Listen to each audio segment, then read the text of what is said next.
Últimamente, el término SIBO se ha vuelto muy popular. Las redes sociales están llenas de fotos, vídeos y consejos sobre este problema intestinal. Lo que más llama la atención son esas barrigas hinchadas, que parecen globos y que muchos asocian con este trastorno. Además de la hinchazón, otros síntomas comunes incluyen dolores abdominales y gases. Pero, ¿qué es realmente el SIBO? ¿Deberíamos preocuparnos o es solamente una tendencia pasajera, como muchas otras? Y lo más importante, ¿cómo saber si podrías estar realmente enfrentando este problema? Si vamos un poco al grano y analizamos la palabra, vemos que SIBO son las siglas en inglés para sobrecrecimiento bacteriano en el intestino delgado.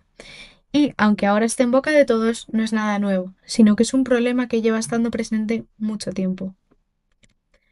Probablemente todos hayamos oído hablar de la microbiota. La microbiota es ese conjunto de microorganismos que incluye bacterias, virus, hongos, parásitos que conviven de forma natural en algunas zonas de nuestro cuerpo. Los tenemos en los pulmones, en la piel, en la vagina y por supuesto en el sistema digestivo, que va desde la boca hasta el ano. La cuestión es que en los últimos años la microbiota ha ido ganando más y más relevancia, ya que cada vez se destaca más lo importante que ésta supone para nuestra salud general. Para que nos hagamos una pequeña idea, la microbiota sintetiza vitaminas que el cuerpo no es capaz de producir por sí mismo. Ayuda a descomponer alimentos que nosotros no podemos digerir, como por ejemplo la fibra, fortalece nuestro sistema inmunológico y actúa de barrera contra las infecciones. Aunque la microbiota está presente en diversas partes de nuestro cuerpo, la mayor parte se encuentra en el sistema digestivo. Por esta razón, cuando hablamos de microbiota, generalmente nos referimos a la microbiota intestinal. Y como ya se puede ir intuyendo, efectivamente aquí es donde comienza la relación con el SIBO. Al contrario de lo que mucha gente piensa, la microbiota intestinal no se distribuye de la misma forma a lo largo del intestino, sino que se concentra especialmente en el intestino grueso. De forma que, si nuestro objetivo fuese encontrar bacterias dentro de nuestro cuerpo, el colon sería el sitio ideal. En contraposición, el intestino delgado tiene más bien pocas bacterias, lo cual se debe a una serie de motivos que se mencionarán a continuación. En el interior del intestino delgado, los alimentos se mezclan con los jugos digestivos para poder absorber así los nutrientes y poder aprovecharlos. Pero para que esta digestión pueda tener lugar, el intestino delgado necesita dos cosas fundamentales. Primero de todo, poder moverse constantemente para garantizar que los alimentos avanzan sin problema. Y por otra parte, recibir un buen aporte de jugos digestivos desde lugares como el estómago, para poder descomponer bien los alimentos. Son precisamente estas dos características esenciales, la motilidad intestinal y los jugos digestivos, las que limitan el crecimiento de las bacterias en el intestino delgado. Primero, porque gracias a la motilidad intestinal, los alimentos pasan tan rápido por el intestino delgado que no damos tiempo a que las bacterias puedan asentarse ahí y proliferar. Y por otra parte, porque los jugos digestivos, como por ejemplo la bilis o el ácido gástrico, contienen propiedades antimicrobianas que impiden el crecimiento excesivo de las bacterias. Ahora bien, si por algún motivo estos mecanismos fallan, las bacterias pueden comenzar a proliferar y dan lugar al SIBO. El SIBO es, por tanto, un aumento anormal de las bacterias en el intestino delgado, y más concretamente de ciertos tipos de bacterias invasivas que no se encuentran de manera natural en esa parte del tubo digestivo. Y ojo, esto es muy importante remarcarlo porque el aumento de bacterias como tal no siempre da lugar a problemas digestivos, sino que estos ocurren cuando ciertas bacterias, como la conocida Escherichia coli, comienzan a proliferar e inflaman el intestino. Ahora bien, ¿qué es lo que causa el SIBO? Pues el SIBO puede ocurrir por muchas causas, pero vamos a ver las tres causas principales. Puede ser que no produzcamos correctamente los jugos digestivos, que el intestino no pueda moverse correctamente y que las bacterias del colon pasen al intestino delgado. Empezando por los jugos digestivos, hay muchas razones que pueden hacer que una persona no pueda producirlos correctamente. Tal vez hayan tenido que extirparle parte de su estómago, por ejemplo, para eliminar un tumor, con lo que ese estómago reducido ya no producirá tanto ácido gástrico como antes. O tal vez esa persona lleva meses tomando medicamentos para la acidez, como por ejemplo el omeprazol. Sin embargo, este tema genera algo de controversia, ya que se ha sugerido que el uso prolongado de medicamentos como el omeprazol, que se toman para aliviar la acidez estomacal, podría facilitar la aparición del SIBO. Como estos medicamentos disminuyen el ácido estomacal para quitar la acidez, de alguna forma estamos alterando esa defensa natural del tracto digestivo para evitar la proliferación de bacterias. Esto es algo que está sujeto a debate y que no está del todo claro. Sin embargo, hay una cosa que queda clara, y es que no debemos jugar con los jugos digestivos. Bien, sigamos con el segundo punto. Otra de las formas de favorecer la aparición del SIBO es que nuestro intestino no pueda moverse como es debido. Si el intestino tiene problemas de motilidad, no puede desplazar bien los alimentos a través de él, lo que hace que estos se estanquen y se genere un caldo de cultivo ideal para que crezcan las bacterias. Para entenderlo mejor, esto es lo que ocurre, por ejemplo, con el desagüe de la ducha. Es decir, si las tuberías se atascan y el flujo de agua se estanca, es más probable que crezcan bacterias en ese líquido. Pero, ¿qué es lo que puede hacer que el intestino se estanque? Pues, por ejemplo, una cirugía abdominal, como el famoso bypass gástrico que se hace para perder peso. En un bypass lo que hacen es reducir el tamaño del estómago y conectarlo directamente a un tramo más adelantado del intestino, para que solamente se utilice el 60% de este. El problema es que al hacer esto podemos alterar el movimiento normal de los alimentos, dando lugar a un tránsito mucho más lento y a un caldo de cultivo perfecto para las bacterias. Además de las cirugías, también hay ciertas enfermedades que pueden alterar la motilidad del intestino, como la conocida enfermedad de Crohn, que hace que el intestino esté constantemente inflamado o irritado, o la enfermedad celíaca. Incluso ciertos medicamentos como los opioides, cuando se toman a largo plazo, pueden ser un factor de riesgo para el SIBO, por cómo interfieren con la motilidad intestinal.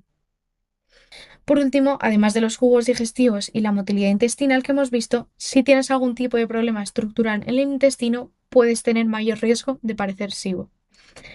Un ejemplo serían las personas que tienen alterada la válvula ileocecal. Normalmente, esta válvula actúa como una compuerta entre el intestino delgado y el intestino grueso, que sirve para evitar que el material de uno pase al otro. Sin embargo, si esta válvula no funciona correctamente, las bacterias del colon podrían ascender hacia el intestino delgado y crecer ahí a sus anchas. ¿El resultado de esto cuál sería? La aparición de nuestro amigo el SIBO de nuevo. Ahora que conocemos las causas del SIBO, podemos indagar un poco más en las consecuencias que esto tiene tanto en la salud de nuestro sistema digestivo como en la salud general. Por una parte, se genera un daño bastante notable al intestino delgado, debido a que el exceso de bacterias produce enzimas y toxinas que dañan las células intestinales, es decir, los enterocitos. Esto lo que hace es que provoca una inflamación y debilita la barrera intestinal, que debería protegernos de sustancias dañinas.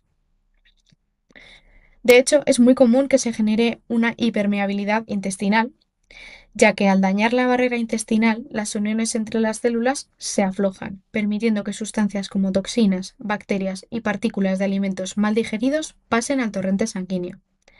Este fenómeno, llamado intestino permeable, puede desencadenar reacciones inmunológicas e inflamación e incluso contribuir a enfermedades autoinmunes.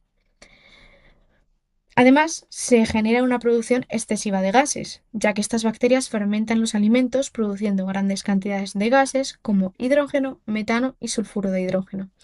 Esto se traduce en los síntomas típicos del SIBO, como son hinchazón, flatulencias, dolor abdominal y diarreas. De hecho, es muy común que se genere deficiencia en la absorción de nutrientes, debido a que el sobrecrecimiento bacteriano interfiere con la forma en la que el intestino absorbe nutrientes. En los casos más prolongados puede provocar deficiencias nutricionales, como la falta de vitamina B12 o de hierro. Y esto puede manifestarse como pérdida de peso no deseada y fatiga, ya que el cuerpo no recibe los nutrientes necesarios para su correcto funcionamiento. Otro de los hándicaps de este asunto es que los síntomas que genera el SIBO son muy genéricos, de tal forma que una persona que tiene síndrome de colon irritable, intolerancia a la lactosa o enfermedad celíaca también puede presentar estos síntomas. Entonces te preguntarás, ¿cómo realmente podemos saber que tenemos SIBO y no otra cosa? Pues aquí las cosas se complican un poco, ya que no tenemos una prueba que nos dé un diagnóstico 100% certero de que tenemos SIBO.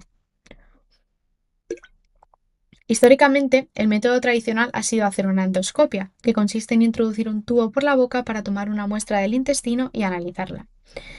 Sin embargo, esta prueba es muy invasiva, además de cara y bastante incómoda. Por ello, existe otra prueba que es mucho más sencilla y menos invasiva para detectar el SIBO, y se trata de un test de aliento. Este test consiste en ingerir una sustancia azucarada, como lactulosa o glucosa, y luego medir los niveles de gases exhalados. Las bacterias que proliferan en el intestino delgado fermentan estos azúcares, y el resultado es la producción de hidrógeno o metano, que se mide en el aliento. Si se da el caso de que los niveles de estos gases son elevados, se puede indicar que hay un sobrecrecimiento bacteriano en el intestino delgado. En cuanto al tratamiento del SIBO, este se basa en controlar el exceso de bacterias, aliviar los síntomas y prevenir recaídas abordando las causas subyacentes. Se llevan a cabo diferentes enfoques, entre los cuales encontramos, por ejemplo, el uso de antibióticos.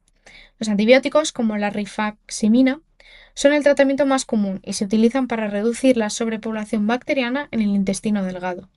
Actúan principalmente en el intestino, pero no resuelven problemas de fondo, como por ejemplo alteraciones en la motilidad intestinal, por lo que el SIBO podría reaparecer. Otro de los enfoques más comunes es la modificación de la dieta, ya que modificar la alimentación resulta fundamental.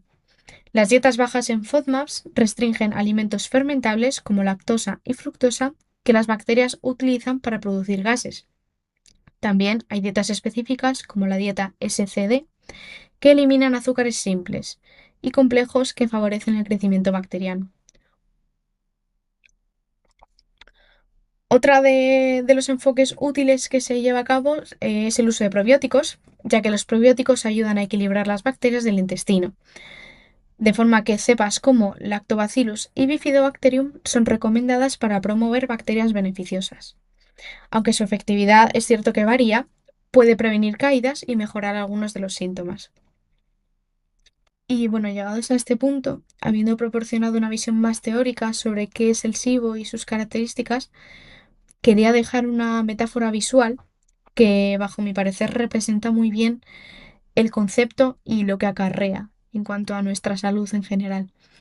Y la he llamado el tráfico en una calle estrecha porque para mí lo que representa es que el sobrecrecimiento bacteriano del intestino delgado es como un tráfico denso en una calle estrecha, de forma que las bacterias invaden el espacio, alterando el flujo normal y causando un caos en el proceso digestivo. De esta forma, al igual que en el tráfico, es muy importante el encontrar el camino para poder aliviar la congestión, restablecer el equilibrio y la función normal del organismo.